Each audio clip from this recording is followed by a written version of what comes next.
খবর শুনছেন A1 news Bangla থেকে। আজ 12 তারিখ শনিবার। জানাবো আজকের বাছাই করা 10টি তাজা খবর। শুরুতে হেডলাইন। ভয়াবহ বিস্ফোরণে কেঁপে উঠল তৃণমূল কর্মীর পরিত্যক্ত বাড়ি, উড়ল চাল। এসএসসি নিয়োগ বিজ্ঞপ্তি চ্যালেঞ্জ মামলায় রাজ্যের কাছে নথি তলব করল কলকাতা হাইকোর্ট। লোন পরিশোধ নিয়ে ঝামেলা, রাগে স্ত্রীর নাক কামড়ে ছিঁড়ে ফেলল ব্যক্তি। ডাক্তারদের সাথে দুর্ব্যবহার, কাঞ্চনকে চিঠি লালবাজারের। রাজন্না হালদারকে ফোন বিজেপি নেতা সজল ঘোষের। এবার মাদ্রাসায় শিক্ষক এবং শিক্ষাকর্মীরা পাবেন পিতৃত্বকালীন ছুটি। নিজের পিস্তত ভাইকে বিয়ে, শাস্তি দিতে নাগলের সত্ত্বে বেঁধে বড়দের মতো ঘোরনা হলো মাঠে। বিপ্লবীদের সন্ত্রাসবাদী বিতর্কের মাঝেই পরীক্ষা বাতিল বিদ্যাসাগর বিশ্ববিদ্যালয়ে। সিভিক ভলেন্টিয়ারের বাড়িতে ফিল্মি কায়দায় চলছিল বেআইনি ব্যবসা, মিলল ঘরভর্তি কম্পিউটার। হুগলিতে ভাইকে পিটিয়ে খুন দাদার, গলায় ফাঁস মৃতের স্ত্রীর। বেলদার কুলসানি গ্রামে এক তৃণমূল কর্মীর পরিত্যক্ত বাড়িতে ভয়াবহ বিস্ফোরণের ঘটনা ঘটে। শুক্রবার ভোর রাতে আচমকাই বিস্ফোরণের কেন্দ্র হয়ে ওঠে ওই এলাকা। বিস্ফোরণে কেঁপে ওঠে আশেপাশ, উড়ে যায় বাড়ির চাল। বিস্ফোরণের তীব্রতায় একাধিক বাড়ির জানালার কাঁচ ভেঙে যায়। জানা গেছে, যে বাড়িতে বিস্ফোরণ হয়েছে সেটি দীর্ঘদিন ধরে ফাঁকা পড়েছিল। স্থানীয়দের দাবি, বর্তমানে মালিক অন্যত্র থাকতেন। এই ঘটনার তদন্তে দুজন জখম হয়েছে। প্রাথমিক তদন্তের পুলিশের অনুমান, ওই বাড়িতে বেআইনি বিস্ফোরণ মজুদ ছিল। ঘটনার পর এলাকায় চাঞ্চল্য ছড়িয়েছে। তদন্ত শুরু করেছে পুলিশ ও ফরেনসিক দল। এসএসসির নতুন নিয়োগের পদ্ধতি ও বিতর্কিত চ্যালেঞ্জের মামলায় রাজ্যের কাছে একগুচ্ছ নথি তলব করল কলকাতা হাইকোর্ট। 26,000 চাকরির বাতিলের চ্যালেঞ্জ মামলায় সুপ্রিম কোর্টে নথি জমা দিয়েছিল রাজ্য। সেসব নথি আগামী শুনানিতে জমা দিতে হবে হাইকোর্টে। বিচারপতি সৌমেন সেনের ডিভিশন বেঞ্চের নির্দেশে নতুন নিয়ম ও বিতর্কিতভাবে অযোগ্য প্রার্থীদের নিয়োগ সংক্রান্ত যাবতীয় তথ্য সোমবারের মধ্যে আদালতে পেশ করতে হবে রাজ্যকে।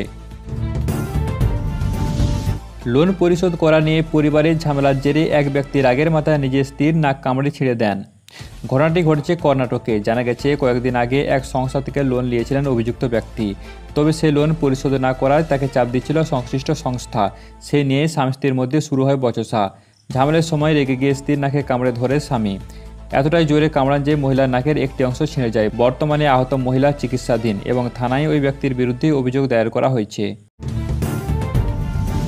স্কুল অফ টপিক্যাল মেডিসিনে আত্মীয় চিকিৎসা করাতে গিয়ে এক চিকিৎসককে হুমকি দেওয়ার অভিযোগ উঠেছে তৃণমূল বিধায়ক ও অভিনেতা কাঞ্চন মল্লিকের বিরুদ্ধে। ঘটনার লিখিত বিবরণ দিয়ে সিপি মনোজ বর্মাকে চিঠি পাঠান হাসপাতালের আধিকারিক সুশান্ত কমল গুহ। অভিযোগ পাওয়ার পর উত্তরে থানাকে তদন্তের নির্দেশ দিয়েছে ডিসি সেন্ট্রাল। জানা গেছে, তদন্তের অভিযোগ প্রমাণিত হলে এফআইআর দায়ের করে আইনি ব্যবস্থা নেওয়া হবে। মুখ্যমন্ত্রীর কাছেও এই আচরণের কড়া সমালোচনা করে চিঠি পাঠানো হয়েছে ওয়েস্ট বেঙ্গল ডক্টর ফোরামের তরফে।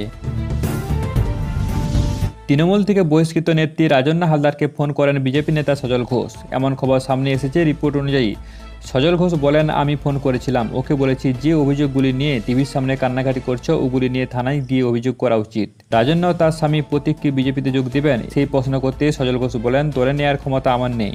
ওর বক্তব্য ভালো, বক্তব্যও রাখে ভালো, এমন মন্তব্য করেন সজল। ঘটনাটি নিয়ে রাজনৈতিক মহলে শুরু হয়েছে চর্চা। সরকার পোষিত সরকারি সাহায্যপ্রাপ্ত মাদ্রাসাগুলির পুরুষ শিক্ষক ও শিক্ষাকর্মীরা এবার থেকে পিতৃত্বকালীন ও চাইল্ড কেয়ার লিভের সুবিধা পাবেন। বৃহস্পতিবার পশ্চিমবঙ্গ মাদ্রাসা শিক্ষা পর্ষদ সে সংক্রান্ত বিজ্ঞপ্তি প্রকাশ করেছে। পর্ষদের নির্দেশিকা অনুযায়ী চাকরি জীবনে মোট 30 দিনের পিতৃত্বকালীন ছুটি নেওয়ার ঘোষণা করা হয়েছে। যদিও 2018 সাল থেকে এই ছুটির সুবিধা রয়েছে অন্যান্য ধর্মীয় শিক্ষা প্রতিষ্ঠানগুলির মধ্যে, এবার মাদ্রাসাগুলিতেও তা কার্যকারী হতে চলেছে। সামাজিক রীতির বিরুদ্ধে গিয়ে পিস্তত ভাইকে বিয়ে করার জন্য এক যুবতীকে নির্মম শাস্তির মুখে পড়তে হয়। ঘটনাটি ঘটেছে ওড়িশায়। অভিযোগ, সমাজবিরোধী সম্পর্কের কারণে যুবতীকে নাগরের সঙ্গে বেঁধে বড়দের মতো চাষ করতে বাধ্য করা হয়। জানা গেছে, যুবতীর বিয়ে হয়েছে তার পিসির ছেলের সঙ্গে, যা ওই গ্রামের নিয়ম অনুযায়ী নিষিদ্ধ। শাস্তির অংশ হিসাবে গ্রামবাসীরা এই অমানবিক আচরণ করে। ভিডিওটি সোশ্যাল মিডিয়ায় ভাইরাল হতে নড়েচড়ে বসে প্রশাসন। ঘটনার তদন্ত শুরু করেছে পুলিশ। ইতিহাস পরীক্ষার প্রশ্নপত্রে বিপ্লবীদের সন্ত্রাসবাদী আখ্যা দেয়াকে কেন্দ্র করে বিতর্কের জেরে বাতিল করা হলো বিদ্যাসাগর বিশ্ববিদ্যালয়ের 6ষ্ঠ সেমিস্টারের রাষ্ট্রবিজ্ঞান বিভাগের পরীক্ষা। জানা গেছে, সিলেবাসের বাইরে থেকে প্রশ্ন দেওয়ায় এই সিদ্ধান্ত নেওয়া হয়েছে। বিশ্ববিদ্যালয় কর্তৃপক্ষ জানিয়েছেন, কিছু টেকনিক্যাল সমস্যার কারণে পরীক্ষা বাতিল করা হয়েছে। শুক্রবার পরীক্ষাটি বাতিল হওয়ার পর নতুন করে পরীক্ষার সময় জানানো হবে বলে জানিয়েছেন বিশ্ববিদ্যালয় কর্তৃপক্ষ। জাল লটারি টিকিট চালানোর অভিযোগ উঠেছে উলবেড়িয়ায় এক সিভিক ভলান্টিয়ারের বিরুদ্ধে। পুলিশ সূত্রে জানা গেছে, ওই ব্যক্তির বাড়িতে এক ঘরে প্রোডাকশন হাব বানিয়ে ফিল্মি কায়দায় চালানো হচ্ছিল লটারি ছাপার কাজ। তল্লাশি চালিয়ে সেখান থেকে পাওয়া গেছে একাধিক কম্পিউটার ও ইলেকট্রিক যন্ত্রপাতি, যার মাধ্যমে তৈরি করা হতো জাল টিকিট। বিষয়টি সামনে আসতে ব্যাপক চাঞ্চল্য ছড়িয়েছে এলাকায়। স্থানীয়রা দোষীদের কড়া শাস্তির দাবি জানিয়েছে। হুগলিতে দুই ভাইয়ের বিবাদে মৃত্যু হলো একজনের। অভিযোগ, গতকাল রাতে ভাইকে বেধড়ক মারধর করেন দাদা। পরে জখম অবস্থায় হাসপাতালে নিয়ে গেলে মৃত বলে ঘোষণা করা হয়। ঘটনার খবর পেয়ে গলায় ফাঁস লাগিয়ে আত্মহত্যার চেষ্টা করেন মৃতের স্ত্রী। বর্তমানে তিনি হাসপাতালে চিকিৎসাধীন। পুলিশ দাদাকে আটক করে ঘটনার তদন্ত শুরু করেছে।